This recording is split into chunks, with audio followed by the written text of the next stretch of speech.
പുതിയൊരു വീഡിയോയിലേക്ക് എല്ലാവർക്കും സ്വാഗതം. ഇന്ന് തയ്യാറാക്കുന്നത് നെയ്മീൻ കറിയാണ്. അതിനായിട്ട് ഒരു ചെറിയ കഷ്ണം ഇഞ്ചി അരിഞ്ഞെടുത്തിട്ടുണ്ട്, കുറച്ച് കറിവേപ്പില, 2 പച്ചമുളക്, കുറച്ച് ചെറിയ ഉള്ളി അരിഞ്ഞത്, 2-3 അല്ലി വെളുത്തുള്ളി അരിഞ്ഞത്, ഒരു മീഡിയം സൈസ് തക്കാളി. നെയ്മീൻ കഴുകി വൃത്തിയാക്കി വെച്ചിട്ടുണ്ട്. ഒരു ഗ്ലാസ് ചൂടുവെള്ളത്തിലേക്ക് 3 അല്ലി കൊടംപുളി ഇട്ട് വെച്ചിട്ടുണ്ട്.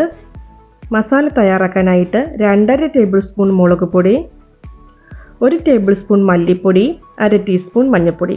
ഇതിലേക്ക് കുറച്ച് വെള്ളവും കൂടെ ചേർത്ത് നല്ലപോലെ ഒന്ന് മിക്സ് ചെയ്ത് പേസ്റ്റ് ആക്കി എടുക്കണം.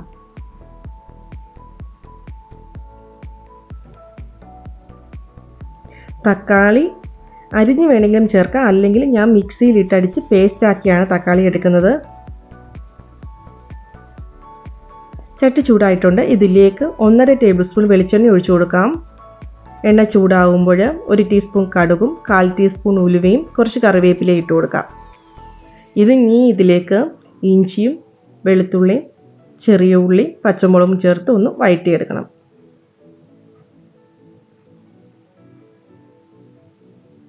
ചെറുതായിട്ട് വഴണ്ട് ഇതിൻ്റെ പച്ചമണമൊക്കെ ഒന്ന് മാറി വന്നാൽ മതി. അതിനുശേഷം ഇതിലേക്ക് മസാല ചേർത്ത് കൊടുക്കാം. ലോ ഫ്ലെയിമിൽ ഇട്ടതിന് ശേഷം മസാല ചേർത്ത് കൊടുക്കണം. ഇനി ഇത് നല്ലപോലെ ഒന്ന് 5-6 മിനിറ്റ് ഇളക്കണം. മസാല നല്ലപോലെ മൂത്ത് ചട്ടിയിൽ നിന്ന് വിട്ട് വരുന്ന പരുവാകണം. നല്ലപോലെ എണ്ണയൊക്കെ ഒന്ന് തെളിഞ്ഞു വരണം.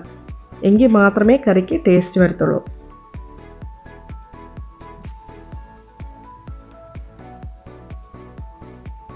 നല്ലപോലെ മൂത്ത് എണ്ണയൊക്കെ തെളിഞ്ഞു വന്നിട്ടുണ്ട്. ഇനി ഇതിലേക്ക് തക്കാളി ചേർത്ത് കൊടുക്കാം. നല്ലപോലെ ഒന്ന് ഇളക്കി ഇത് നല്ലപോലെ ഒന്ന് ചൂടായി വരണം. തക്കാളിയുടെയും പച്ചമണമൊക്കെ ഒന്ന് മാറി വരണം.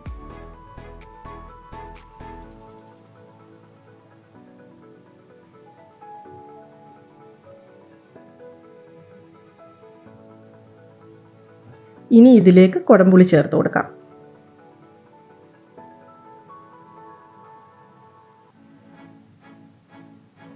വെള്ളത്തോടു കൂടിയാണ് കൊടംപുളി ചേർത്ത് കൊടുക്കുന്നത്. സെപ്പറേറ്റ് വെള്ളമൊന്നും ചേർക്കുന്നില്ല. വെള്ളം കൂടുതൽ വേണമെങ്കിൽ ചൂടുവെള്ളം ചേർക്കണം. നല്ലപോലെ തിളച്ച് വന്നിട്ടുണ്ട്. ഇനി ഇതിലേക്ക് മീൻ ചേർത്ത് കൊടുക്കാം.